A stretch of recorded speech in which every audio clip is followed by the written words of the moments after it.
Bismillahirrahmanirrahim. Assalamualaikum warahmatullahi wabarakatuh. Selamat siang soleh-solehah kelas 6A.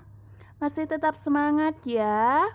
Nah, kita lanjutkan lagi untuk pembelajaran di tema 2. Kali ini Bunda akan menjelaskan pada muatan PPKN, SBDP, dan Bahasa Indonesia. Disimak videonya dengan baik, jangan dilewati agar nanti paham terhadap materi-materi yang akan Bunda sampaikan. Siap ya? Muatan PPKN. Pada muatan PPKN kali ini kita akan belajar tentang persatuan dan kesatuan. Bersatu dalam perbedaan yang merupakan landasan dari persatuan sudah menjadi tatanan kehidupan masyarakat Indonesia sejak dulu. Jadi masyarakat Indonesia sejak dahulu itu sudah menerapkan sikap bersatu dalam perbedaan. Nah, hal tersebut juga ditunjukkan ketika masa menjelang proklamasi kemerdekaan Indonesia. Negara Indonesia dibangun berdasarkan persatuan. Seluruh generasi bahu-membahu membangun bangsa Indonesia yang bebas dari negara penjajah. Nah, dapatkah kamu bayangkan apa yang terjadi apabila saat itu mereka tidak bersatu? Bisa dibayangkan atau tidak? Nah, pasti kalau tidak bersatu, kalau bangsa kita tidak bersatu, maka tidak akan terjadilah kemerdekaan. Jadi karena bangsa kita ini bersatu, maka Indonesia bisa merdeka. Manfaat persatuan dan kesatuan. 1. Mempererat tali persaudaraan. 2. Meningkatkan rasa nasionalisme antar masyarakat. 3. Terhindar dari permusuhan. Dan yang terakhir adalah kehidupan menjadi aman, damai, dan tentram. Kemerdekaan yang diraih oleh bangsa Indonesia ini tidak lepas dari makna yang terkandung dalam sila ketiga, yaitu sila persatuan Indonesia. Meskipun Indonesia terdiri atas ribuan pulau yang membentang dari Sabang sampai Merauke dengan penduduk yang berasal dari latar belakang dan kebudayaan yang berbeda-beda, namun dengan semangat persatuan dan kerjasama, bangsa Indonesia mampu mengusir penjajah dari bumi Indonesia. Nah, semboyan bersatu kita teguh, bercerai kita runtuh adalah semboyan yang sering didengungkan untuk meningkatkan semangat persatuan pada masa penjajahan. Manfaat kerjasama dan persatuan dalam kehidupan sehari-hari. 1. Untuk meringankan beban atau permasalahan yang sedang dihadapi. Jadi dengan bekerja sama, beban atau permasalahan kita akan menjadi lebih ringan. 2. Mempererat tali kekeluargaan, persahabatan, dan kebersamaan. 3. Menimbulkan suasana yang aman, nyaman, dan tentram. Menjaga persatuan dan kesatuan bangsa merupakan kewajiban seluruh rakyat Indonesia karena negara kita terdiri atas berbagai suku, agama, dan ras.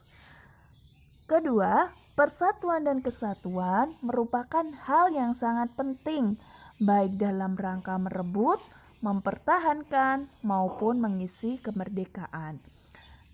Kemudian semboyan bersatu kita teguh. Semboyan ini mengandung makna menyatunya berbagai unsur dan perbedaan yang ada menjadi suatu kesatuan yang utuh dan serasi sehingga muncul suatu kekuatan.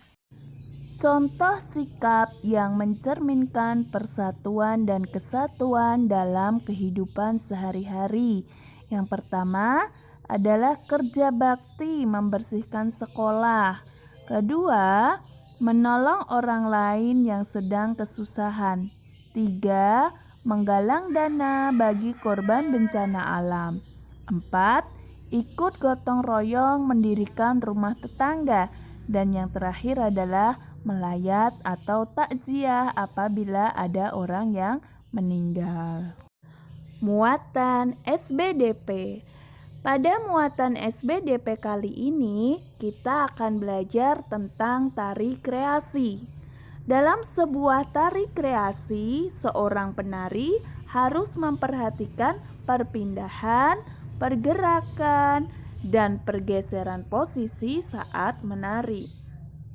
Nah, pola lantai adalah pola denah yang harus dikuasai oleh seorang penari dan berfungsi untuk membuat posisi dalam sebuah ruang gerak. Macam-macam pola lantai. Yang pertama, pola lantai vertikal atau lurus. Tari klasik banyak menggunakan pola lantai vertikal. Penari membentuk garis vertikal, yaitu garis lurus dari depan ke belakang atau sebaliknya. 2. Pola lantai diagonal. Nah, pada pola lantai ini, penari berbaris membentuk garis menyudut ke kanan atau ke kiri. Bisa diamati gambar polanya. Lalu yang ketiga adalah pola lantai garis melengkung. Pada pola lantai kali ini, penari membentuk garis lingkaran. Tari rakyat dan tari tradisional banyak menggunakan pola ini. Pola lantai ini memberi kesan lemah dan lembut. Pola lantai tari indang.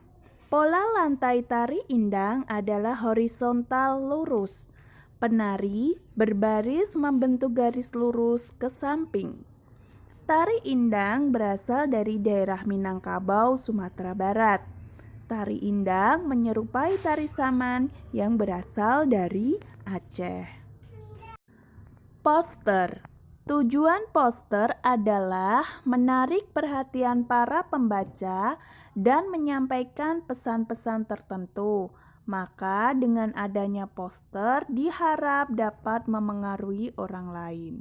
Nah, langkah-langkah dalam pembuatan poster antara lain: 1. Menentukan topik dan tujuan poster. 2. Membuat slogan atau kalimat singkat, jelas, yang mudah dipahami dan mudah diingat. 3. Gunakan gambar yang menarik pembaca. Dan yang terakhir adalah pilihlah tempat strategis untuk meletakkan poster yang telah kita buat. Muatan bahasa Indonesia.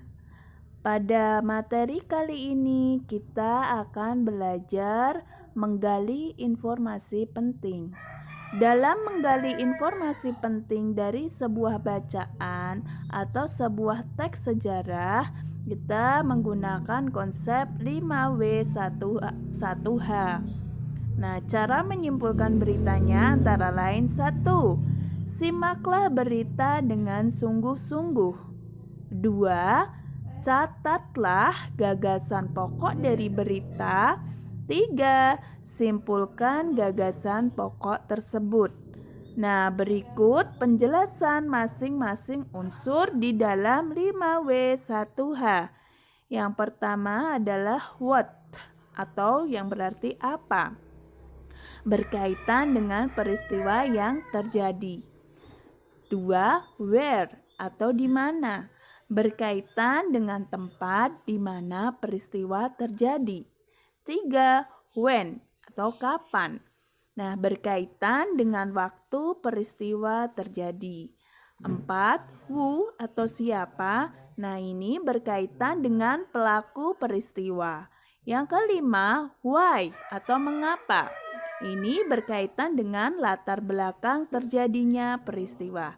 Dan yang terakhir adalah how atau bagaimana. Nah, ini berkaitan dengan proses terjadinya peristiwa. Cara mudah menghafal konsep 5W1H. Nah, untuk menghafal 5W1H dengan kata adik Simba. A itu apa? Di mana? K kapan? Siapa? M mengapa? Bagaimana? Kalimat efektif. Kalimat efektif adalah kalimat yang berfungsi untuk menyampaikan gagasan, pesan, atau informasi secara jelas dan tepat sehingga pembaca mengerti dan memahami maksud dari si penulis. Ciri-ciri kalimat efektif. 1. Memiliki unsur penting atau pokok, minimal unsur subjek dan predikat. 2. Menggunakan struktur bahasa yang tepat. 3. Memenuhi kaidah ejaan yang berlaku. Nah, contoh dari kalimat efektif yaitu yang pertama, contoh yang salah ini ya. DPR membahas daripada kehendak rakyat. Ini masih salah bahasanya, kalimatnya. Yang tepat adalah DPR membahas kehendak rakyat. Kata baku. Kata baku adalah kata yang cara pengucapan atau penulisannya sesuai dengan kaidah yang dibakukan. Kata baku digunakan dalam situasi resmi. Penulisan dan pengucapannya sesuai dengan pedoman ejaan yang disempurnakan atau EYD. Nah, perhatikan contoh di bawah ini. Contoh kata tidak baku dan contoh kata baku. Nasihat, ini tidak baku, kata bakunya nasihat. Apotik, kata bakunya apotek. Cuman, kata bakunya cuma. Gubuk, kata bakunya gubuk. Jadwal, kata bakunya jadwal. Nah, untuk materinya Bunda cukupkan sampai di sini. Semoga anak-anak semua paham terhadap materi yang Bunda jelaskan. Oke, Bunda akhiri sampai di sini. Tetap semangat, selalu jaga kesehatan, dan selalu taati protokol kesehatan. Terima kasih.